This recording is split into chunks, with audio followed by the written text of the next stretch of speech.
आपल्यासोबत बच्चू कडू आहे. सपत्नीक ते मतदानाकरता निघालेले आहे. चांदूर बाजार इथे आहे. बच्चू भाऊ, खरं तर मतदानाचा हक्क बजावण्याकरता आपण निघालेले आहे. सपत्नीक काय आव्हान कराल मतदारांना आणि काय सांगाल?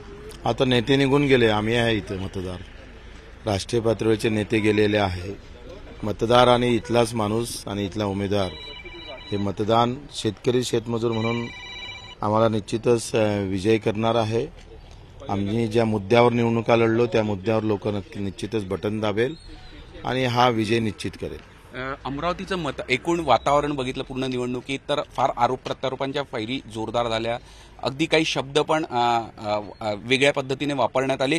कसं पाहता? आतापर्यंत कल्चर एक वेगळं होतं पण यावेळेलाच्या निवडणुकीत वेगळं चित्र आहे. काही माणसानं ते केलं, खूप खालच्या स्तरावरचे आरोप केले आणि मला असं वाटतं का निवळ आरोप करून निवडणूक जिंकल्या जात नाही. काम त्याच्याशी खरं तर पाहिजे असतं.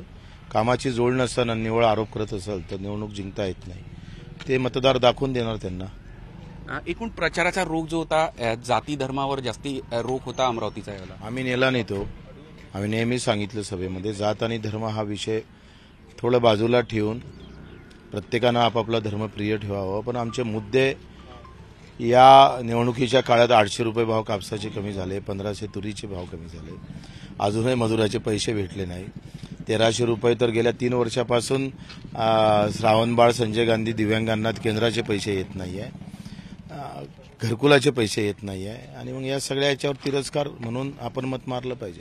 एक हाती बच्चू कडू आतापर्यंत निवडणूक लढत होते पण यावेळेला अजून एक स्टार प्रचारक जोरदार असं भाषण वहिनींनी केलंय. आपल्यासोबत वहिनी सुद्धा आहे. आपण अखेरच्या दिवशी जोरदार भाषण केलं. कसं पाहता या निवडणुकीकडे आणि काय सांगा? ही निवडणूक कार्यकर्त्यांची निवडणूक आहे आणि प्रहारचा जो उमेदवार आहे हा कार्यकर्त्यांमधला आहे. माननीय दिनेशजी भूप हे अनेक वर्षापासून रुग्णसेवेचं रक्तदानाचं काम करतात.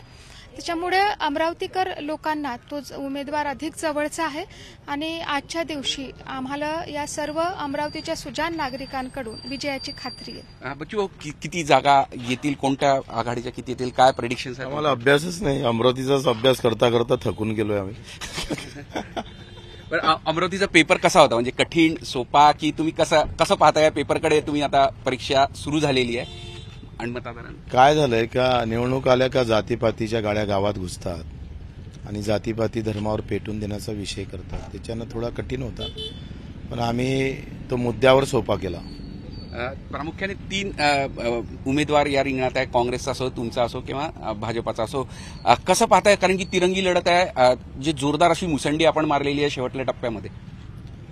तिरंगी लढत नाही राहिली, आता दुहेरी लढत होईल. नवनीत राणा तर खूप मागं गेल्या. 3ऱ्या नंबरवरचं स्थान त्यांनी निश्चित केलेलं आहे आणि सिट्टी आणि पंजामध्ये लढत जरी असली तर सिट्टी ही पहिल्या क्रमांकावर आहे आणि त्याच्यातलं अंतर पंजाचं खूप दूर आहे. अखेरचा प्रश्न वहिनी, तुम्ही मतदारांना काय आव्हान कराल? एक प्रतिस्पर्धी ज्या उमेदवार आहेत त्या सुद्धा महिला आहे. उमेदवार महिला आहे की पुरुष आहे ही गोष्ट दुय्यम असते, परंतु मतदान हे सर्वात महत्वाचं दान आहे. जसं रक्तदान आहे, अन्नदान आहे, तसं मतदान आहे आणि हा लोकशाहीचा आत्मा आहे. त्यामुळे प्रलोभनं असतील, पक्ष आणि सगळ्या गोष्टी असतील, याला सारून लोकांसाठी खंबीरपणे उभा राहणारा आणि एका लोकांच्या कल्याणाची विचारधारा समोर घेऊन जाणारा प्रहारचा जो उमेदवार आहे त्याच्या पाठीशी लोकांनी उभं राहावं असं आवाहन. कडू दाम्पत्य आपल्यासोबत होतं. मतदानाकरता ते रवाना होतं आणि सगळ्यांनी मतदान करावं असं आव्हान सुद्धा त्यांनी केलेलं आहे. झी मीडियासाठी व्हिडिओ जर्नलिस्ट रत्नश्री सातपुतेसह अमर काणे, अमरावती.